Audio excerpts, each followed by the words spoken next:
নমস্কার বন্ধুরা, আমি বানাচ্ছি দই বড়া। প্রথমে ডালটা অনেকক্ষণ ভিজিয়ে রেখে ভালো করে বেটে নিলাম।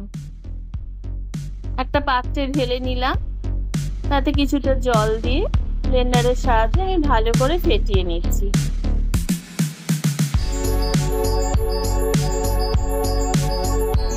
বেশ কিছুক্ষণ ধরে ফেটালাম।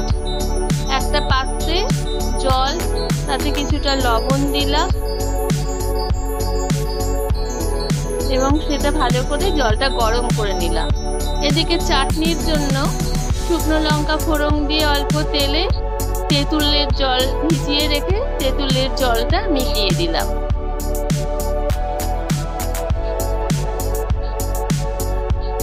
এবার যখন ফুটতে লাগলো তাতে বেশ কিছুটা চিনি,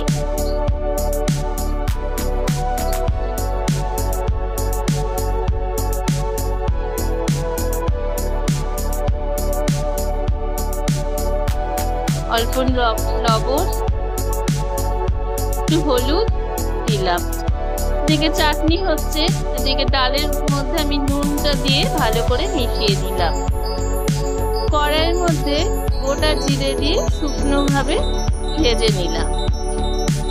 সেই কড়াইয়ে তেল দিলাম। এবার ডালের বড়াগুলো একে একে দিয়ে ভাজতে লাগলাম তেল গরম করে।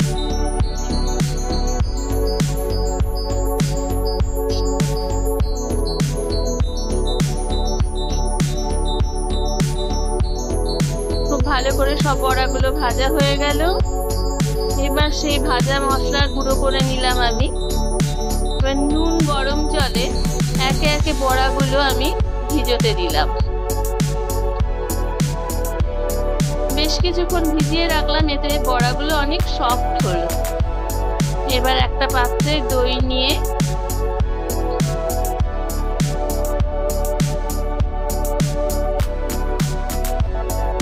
টক দই বলে আমি সামান্য চিনি দিলাম, আপনারা সেটা না দিতেও পারেন। আর বিট নুন দিলাম। ভালো করে মিশিয়ে নিলাম। এবার পরিবেশন করার জন্য একটা পাত্রে বড়াগুলো আমি সাজিয়ে নিচ্ছি। তাতে আমি সেই টক দইটা দিয়ে দিলাম।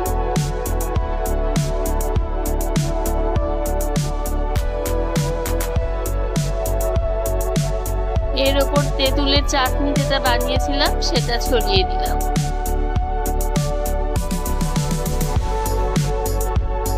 ভাজা মশলা কিছুটা দিয়ে দিলাম। এর ওপরে ঝুরি ভাজা দিয়ে দিলাম। হয়ে গেল আমার দই বড়া রেডি। আপনাদের সকলকে আমি ধন্যবাদ জানিয়ে আমি শেষ করছি।